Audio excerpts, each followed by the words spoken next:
एक अनुमान के अनुसार विश्व के लगभग 1.4 अरब लोगों को पीने का साफ पानी उपलब्ध नहीं है। धरती के ऊपर और धरती के नीचे जो जल है उसमें मात्र 2.7% पीने लायक है। आज भी भारत के 2.17 लाख ग्रामीण घरों में शुद्ध जल नहीं पहुंच पाता। बारिश के मौसम में हमारे कई क्षेत्र बाढ़ से प्रभावित रहते हैं और गर्मी में सूखे से।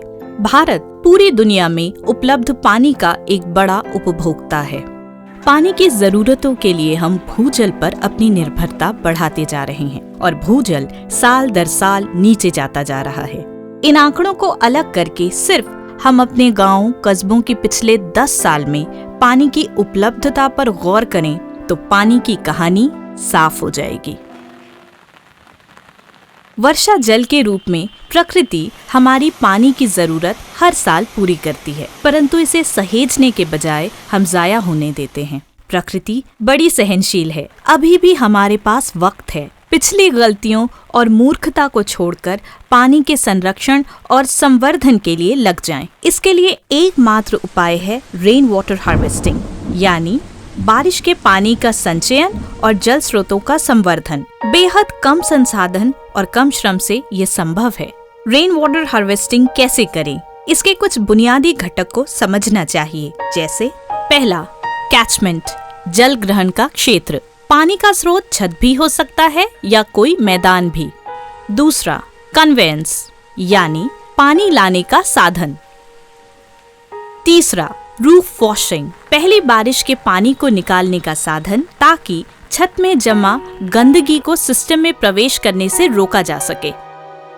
चौथा, स्टोरेज और रिचार्ज स्ट्रक्चर, वर्षा जल संचयन या भूजल पुनर्भरण संरचना। पांचवा, प्यूरिफिकेशन, पानी को शुद्ध करना। और छठवां, डिस्ट्रीब्यूशन, यानी पानी का वितरण। ये सब इसके बुनियादी घटक हैं।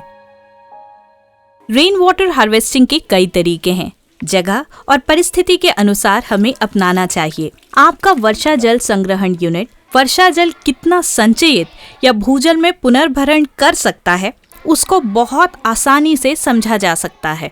संचयित वर्षा जल की मात्रा बराबर है वर्षा की मात्रा गुणा जल ग्रहण का क्षेत्र गुणा जल ग्रहण क्षेत्र की सतह का गुणांक, जो इसके प्रकार के अनुसार बदलता है।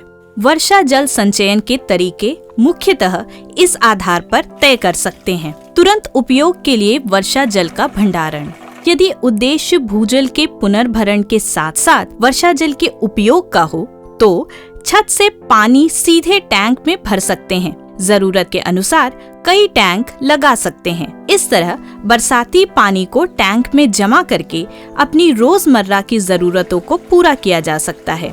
यदि इस विधि को अपनाएं तो कम से कम पीने के अलावा बाकी कामों के लिए भूजल पर हमारी निर्भरता कम हो जाएगी।